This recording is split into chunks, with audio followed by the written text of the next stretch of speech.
Hi guys, my name is IK. I'm a tutor with copy chemistry, and today I'm going to show you how to balance chemical equations. Now listen, this might determine whether you pass or fail in chemistry, so pay attention, okay? Let's get into the whiteboard. And this is definitely organic chemistry, so here's what you're going to do.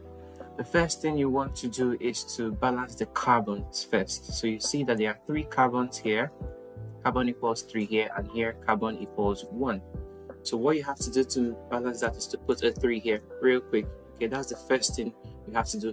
Don't even think too much. Next, you look at the hydrogen. That's number 2. How many hydrogens do we have here?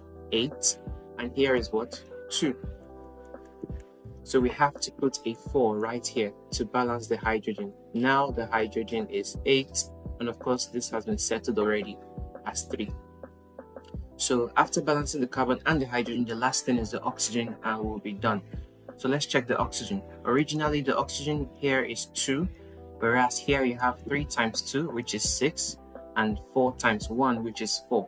So total is 10 oxygen on the right-hand side.